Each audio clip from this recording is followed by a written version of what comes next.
সম্বন্ধে বললেন, মোবাইলে কুপ্রভাবের সম্বন্ধেও বললেন, আর বেশি টপিক সম্ভবত নয়। ড্রাগ অ্যাডিকশন আছে, আর সাইবার ক্রাইম রয়েছে, আর চাইল্ড ম্যারেজ রয়েছে। চাইল্ড ম্যারেজও এই মোবাইল ফোনের সঙ্গেই আছে। তো আমি কিছু আমাদের স্ট্যাটিক্স কিছু বলি। আমাদের যা কেস হয় আমাদের দেশে, তার থেকে সব থেকে বেশি কেসটা হচ্ছে কিডন্যাপিং কেস। তার পার্সেন্টেজ মোটামুটি এখনকার দিনে 26 থেকে 37% কেস আমাদের রেকর্ড হয় কিডন্যাপিং কেস, শুধু এই মোবাইল ফোনে বা প্রেম প্রণয় করে পালিয়ে যাওয়া মানুষকে রিকভারি করা। আমরা হয়তো আরও ভালো কাজ করতে পারতাম, অন্য জিনিসে চুরি ডকাইতি বা অন্য মারপিট ফারপিটে কেস করতে পারতাম, কিন্তু এটাই আমাদের জন্য বার্নিং ইস্যু আছে। কেন?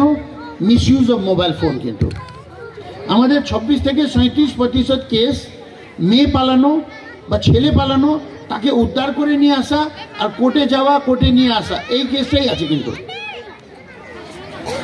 তো আরও একটা আমার তরফ থেকেও রিকোয়েস্ট, মোবাইলের মিসইউজ হতে দেবেন না। আর সব থেকে ম্যাক্সিমাম ভিজিট করা সাইট ইয়ংস্টার মধ্যে 67% সাইট হচ্ছে পর্নোগ্রাফিক সাইট। এটার উপরে একটু কন্ট্রোল করা প্রয়োজন আছে। আর আমাদের সমাজে বাপ মাকে একটু সজাগ হওয়া দরকার আছে। আমার বাচ্চা মোবাইল ফোন তো দিলাম, কি করছে, কোন সাইটগুলো ভিজিট করছে, একটু চেক করা প্রয়োজন, দেখা প্রয়োজন। আর মানুষের এখনকার বর্তমান যুগে বাচ্চাদের একটাই এডুকেশন, মোরাল এডুকেশনের কমই হচ্ছে। আমরা যখন স্কুল পড়েছিলাম তখন আমাদের একটা সাবজেক্ট ছিল মোরাল সায়েন্স, সেটা মোটামুটি 6th আর 7th পিরিয়ডে হতো। মোরাল সায়েন্স পড়তাম, আজকে ওই জায়গাটা কম্পিউটার নিয়েছে। সুতরাং সমাজ অন্যদিকে যাচ্ছে, একটু ফিরে তাকানো গার্জেনদেরও আর বাচ্চাদেরকে একটু বোঝা দরকার আছে, আমি যে ডিরেকশনে যাচ্ছি এটা সঠিক তো। আর একটা কথা আছে, একটা সেইং আছে ইংলিশে ভালো, all the glitters are not gold. আর সব চমকানো জিনিসটা যে একটু আগে বললেন, এটা সলমান খানের ছবি দেখে আকৃষ্ট হয়েছিল, সেটা একটু ভুলটা না বোঝাই ভালো, দেখা ভালো, ইভ্যালুয়েশন করা ভালো, বোঝা ভালো আছে, কোথায় যেতে হবে, কি করতে হবে, সজাগ থাকা প্রয়োজন আছে।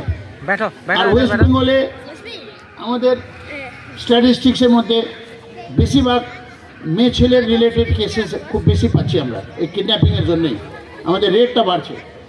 আর আমরা এই রেকর্ডের মধ্যে, ন্যাশনাল রেকর্ডের মধ্যে একটু বেশি পাচ্ছি এটা। তো এইটা সকল মিলে আমাদেরকে একটু সজাগ থাকা প্রয়োজন আছে।